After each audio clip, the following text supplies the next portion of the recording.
Assalamualaikum warahmatullahi wabarakatuh. Saya dari kelompok 2 akan mempresentasikan tentang produksi dalam kehidupan. Saya Istihal. Saya Queen Aisyah Putri. Saya Zulfia. Di sini saya akan menjelaskan tentang pengertian produksi. Pada hakikatnya, produksi adalah proses penciptaan ada penambahan nilai guna dari barang atau jasa bentuk yang diikuti oleh penambahan manfaat bentuk, waktu, tempat atas faktor produksi hingga dari produksi tersebut memiliki kemampuan lebih tinggi dalam memenuhi kebutuhan pemakainya. Pada umumnya, produksi dari sudut pandang perusahaan bertujuan untuk memperoleh keuntungan yang maksimal. Oleh karena itu, sebelum produksi dilakukan, perlu dilakukan persiapan dan manajemen yang cermat.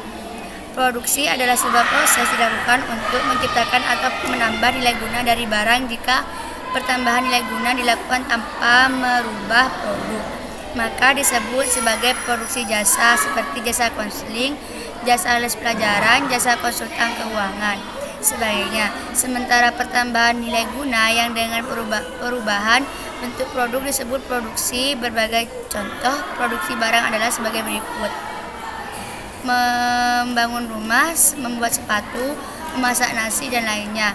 Dengan demikian, produksi mempunyai dua nilai pokok. Yang pertama, untuk menciptakan nilai guna. Kedua, menambah nilai guna barang atau jasa.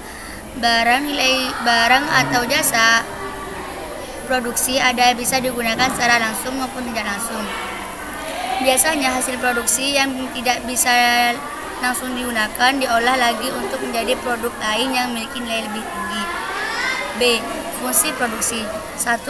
Perencanaan. Perencanaan pada produksi dapat diartikan sebagai melaksanakan kegiatan produksi barang atau jasa pada tempat tertentu yang sesuai dengan forecast yang telah disusun. Penyusun forecast tersebut dilakukan dengan sistem yang terorganisir, mulai dari sumber daya manusia, bahan baku, ketersediaan ruang pada gudang, alat, dan lain-lain. Perencanaan produksi mempengaruhi besarnya keuntungan yang dicapai oleh sebuah perusahaan. Karena perencanaan yang baik dapat memperkirakan produksi yang kualitas dan kuantitasnya tepat dan lebih menjamin keberadaan stok tidak kurang dan tidak terlalu banyak. Stok kurang yang mengakibatkan konsumen beralih ke produk lain yang sejenisnya karena kadaluarsa sementara barang lain belum terjual. Bisa disimpulkan, perencanaan produksi dilakukan agar perusahaan dapat bekerja secara efektif dan efisien, sehingga dapat menghasilkan keuntungan sebesar-besarnya. Karena forecast tersebut disesuaikan dengan permintaan pasar, maka diharapkan perencanaan dapat meningkatkan kinerja perusahaan lebih baik. Perencanaan produksi perlu mempengaruhi beberapa faktor di bawah ini, yaitu: A. Kualitas produk. Kualitas produk sangat perlu direncanakan baik-baik dari siapa pasar dituju, sekuensinya atau premium, medium, atau ekonomis, dan harganya, karena setiap segmen dan pasar memiliki standar kualitas. Yang kedua yaitu B. Biaya produk. Biaya produk meliputi bahan alat, tenaga kerja, dan semua yang terlibat dalam produksi pasti memerlukan biaya. Hal ini harus dimasukkan ke dalam perencanaan produksi agar tidak rugi. Dan salah satunya itu ada waktu pengembangan produk dan biaya pengembangan produk. Oke, penjelasan selanjutnya yang akan dibawakan oleh Queen Aisyah Putri.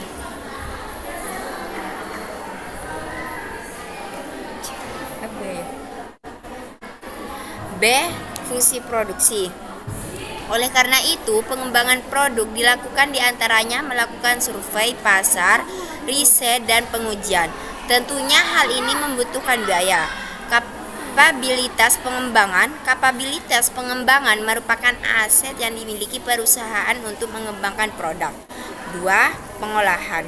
Pengolahan dalam kegiatan produksi merupakan sebuah fase di mana bahan baku diolah menjadi barang mentah, barang setengah jadi, atau barang jadi. 3. Pengendalian atau perawatan. Pengendalian dan perawatan di sini berfungsi untuk mengevaluasi dan mengawasi jalannya produksi agar sesuai dengan perencanaan di dalam perusahaan.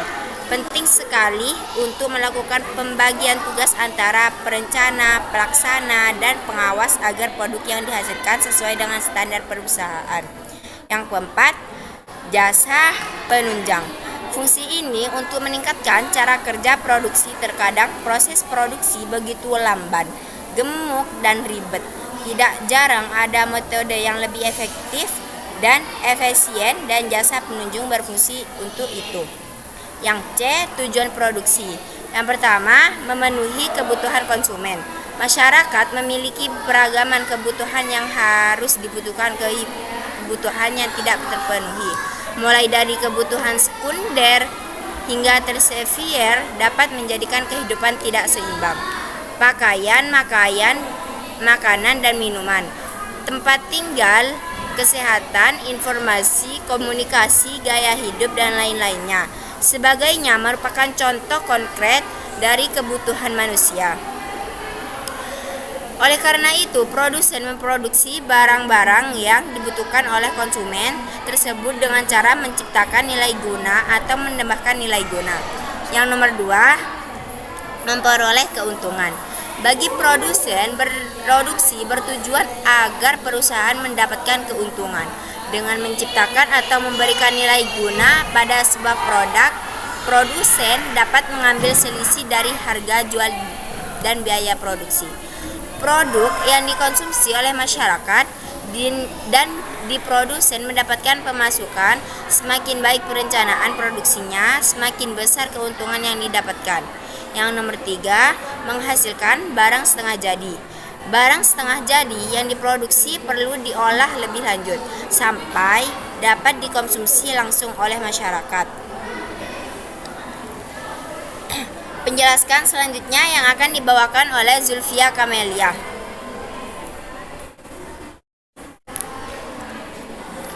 D. Jenis-jenis produksi. Berdasarkan produk yang dihasilkan, produksi terbagi menjadi beberapa jenis di bawah ini, yaitu A. Produksi ekstraktif. Produksi ini melakukan eksplorasi sumber daya alam tanpa mengubah sifat dan bentuk apapun. Hasil ekstraksi kemudian diserahkan kepada perusahaan lain untuk diolah lebih lanjut menjadi barang baru yang memiliki nilai guna yang lebih tinggi. Contoh, penambangan bahan tambang, penangkapan ikan di laut, dan pengeboran minyak bumi. B. Produk agraris.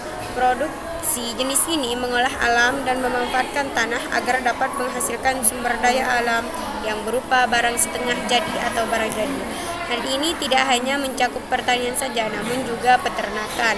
Contoh, padi, sayur, buah-buahan, susu, telur, jagung, dan lain-lain. C. Produksi industri. Produksi jenis ini mengolah bahan mentah atau bahan baku menjadi barang setengah jadi atau barang jadi. Produksi jenis ini menambah nilai guna agar dapat dimanfaatkan oleh manusia dengan pemanfaatan yang lebih baik lagi. Contoh, pakaian, sepeda motor, mobil, pesawat terbang, pakan ternak, obat, alat kesehatan, makanan dan minuman, jilbab, mesin, alat elektronik, dan lain-lain. D.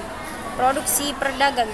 Produksi jenis ini bergerak dengan menghubungkan antara dengan konsumen agar barang yang diproduksi dapat pasaran. Penyaluran barang dari produsen ke konsumen menjadi beberapa jenis, yaitu 1. Langsung dari produsen ke konsumen.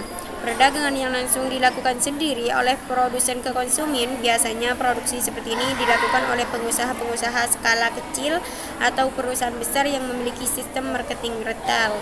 Contoh, pembuat pentol menjual langsung ke konsumen bakso. 2. Seni langsung. Perdagangan ini melalui perantara konsumen membeli barang tidak langsung ke produsen, melainkan ke pedagang eceran. Jadi, produsen menjual barang ke pedagang eceran. Contoh, reseller, warung, toko, minimarket, dan supermarket. 3. Tidak langsung. Perdagangan ini dilakukan dengan urutan produsen, pedagang, grosir atau agen atau distributor, pedagang eceran atau konsumen. E. Produksi jasa. Produksi jasa merupakan produksi yang menghasilkan produk bukan berupa barang, namun berupa jasa. Dalam melakukan produksi ini dibutuhkan keahlian tertentu. Hasil dari produksi jasa berwujud tidak konkret, tidak kasat mata, dan tidak bisa dipegang, namun keberadaannya dapat dirasakan manfaatnya. Contoh, jasa konseling, jasa keuangan, jasa pendidikan, transportasi, dan lain-lain. 2. Berdasarkan jangka waktu dan prosesnya.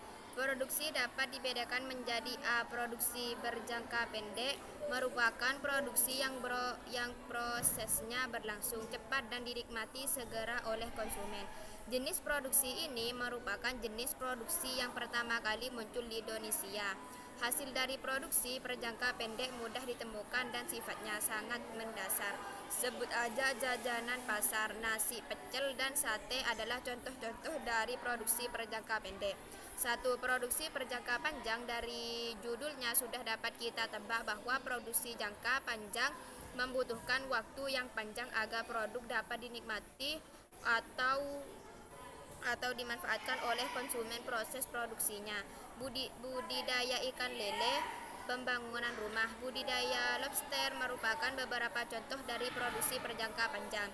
Produksi terus-menerus atau berlanjutan. Dalam proses menghasilkan produk, proses dan waktu yang dibutuhkan memerlukan kelanjutan yang kontinu. Dalam proses produksi lainnya, agar hasil produksi dapat terselesaikan, pembuatan gula, karet, mie kering merupakan beberapa contoh dari produksi jenis ini. 3. Produksi perselingan. Produksi ini menggunakan beberapa bahan baku yang kemudian digabungkan agar menghasilkan barang baru. Contoh: sepeda motor, pesawat terbang, mesin, dan lain-lainnya. Tahapan produksi. Ada beberapa tahapan yang perlu dilewati dalam produksi, terutama barang, yaitu konsep produk, riset, pembuatan dan pengembangan desain produk, fikasi desain, pembuatan prototipe, uji dan validasi prototipe, produksi massal, perakitan, dan pengujian, pengembangan produk akhir. Oke, cukup sekian presentasi dari kelompok kami. Kurang lebihnya mohon maaf. Wassalamualaikum warahmatullahi wabarakatuh.